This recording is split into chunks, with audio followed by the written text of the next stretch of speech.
আমরা দেখছি সামাজিক মাধ্যমে আপনি নিজেও সক্রিয়, সেটা কি? আমি এটা বলেছি কালকেও যে আমাদের এমার্জেন্সি এবং এসেনশিয়াল অনেকগুলো পাবলিক কি ইনফ্রাস্ট্রাকচার যেগুলো আছে, পিকেআই এবং আমাদের যেগুলো জরুরি সেবা, সেখানে আমরা ইন্টারনেট কিন্তু সবসময় চলমান রেখেছি, কখনো ইন্টারনেট শাটডাউন হয়নি। এই ইউকেতে হাউস অফ কমন্সে যে 3জন মেম্বার পার্লামেন্ট যারা এটার ব্যাপারে সমালোচনা করেছেন, তাদেরকে আমরা লিখিত জবাব আমাদের হাই কমিশনের মাধ্যমে, ফরেন মিনিস্ট্রির মাধ্যমে পাঠিয়েছি। আমরা কোনো সময়ে সম্পূর্ণ বিচ্ছিন্ন হইনি বিশ্ব থেকে, এবং এই কারণে আমি বলছি আমাদের গুরুত্বপূর্ণ কিছু তথ্য অবকাঠামো এবং তথ্য পরিকাঠামোতে আমরা ইন্টারনেট যুক্ত রেখেছিলাম। ফলে আমাদের সরকারের পক্ষ থেকে সঠিক তথ্যটা আমরা যেন সোশ্যাল মিডিয়াতে দেই, দেশে এবং বিদেশে যারা গুজব এবং অপপ্রচার ছড়াচ্ছে তাদেরকে আমাদের ব্যাখ্যাটা দেওয়া, যাতে করে তারা আমাদের সরকারের সঠিক তথ্যটা জানতে পারে। সেজন্য আমার সোশ্যাল মিডিয়া প্রত্যেকটাই আমি অ্যাক্টিভ রেখেছি, এবং আমি অ্যাক্টিভ থাকার চেষ্টা করছি যাতে আপনারা, সংবাদ মাধ্যম এবং দেশের জনগণ, দেশে এবং প্রবাসে, তারা যেন সঠিক তথ্যটা পায়।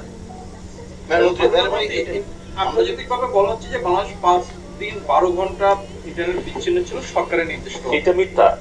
বাংলাদেশ বিশ্ব থেকে সম্পূর্ণ বিচ্ছিন্ন থাকেনি, এক মুহূর্তের জন্যও না। এটা হচ্ছে প্রথম আমার পক্ষ থেকে অফিসিয়ালি এক্সপ্লেনেশন।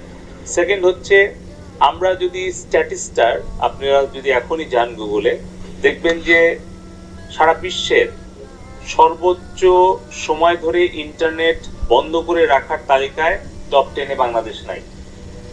আপনি এখন যান, সার্চ করেন স্ট্যাটিস্টার, আপনি ওয়েবসাইটে যান, বিশ্বে 200টা দেশের মধ্যে সবচেয়ে বেশি সময় ধরে ইন্টারনেট বন্ধ রাখার যে পরিসংখ্যানটা আছে, সেখানে টপ 10-এ কিন্তু বাংলাদেশ নাই। আমি কোনো নাম উল্লেখ করব না কোনো দেশের, আপনারা নিজেরা সার্চ করে দেখেন, ইন্টারনেট সম্পূর্ণ বন্ধ রাখার তালিকায় টপ 10-এও বাংলাদেশ নাই। আমরা কখনোই ইন্টারনেট বন্ধ রাখার পক্ষে না, আমরা কোনো অ্যাপ বন্ধ রাখি না। আপনি তুলনা করে দেখেন, বিশ্বের যারা মানবাধিকারের বড় বড় প্রবক্তা, যারা বিশ্বে মানবাধিকারের পক্ষে বড় বড় বক্তব্য দেয়, কথা বলে, সেই সকল দেশের বিশেষ পরিস্থিতিতে কবে, কখন, কতক্ষণ ইন্টারনেট তারা শাটডাউন করে রেখেছিল। আপনারা দেখেন তাদের দেশ যে ধরনের কন্টেন্ট গুলোকে তারা তাদের সাইবার স্পেসে ব্যবহার করতে দেয় না, আর আমাদের তুলনা করলে তাদের কি সেটা বলার নৈতিক অধিকার আছে?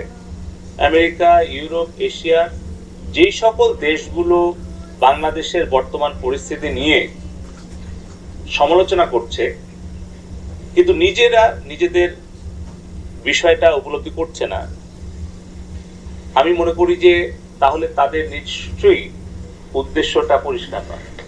কারণ যেই দোষে তারা দোষী, যে অপরাধে তারা অপরাধী, তারা নিজের দোষ, নিজের অপরাধটা বিবেচনায় নিয়ে অন্যকে যদি শাসন করতে আসে বা উপদেশ পরামর্শ দিতে আসে, তাহলে নিশ্চয়ই আমরা প্রশ্ন করব যে তারা নিজেদের উদ্দেশ্যটা হয়তো পরিষ্কার না।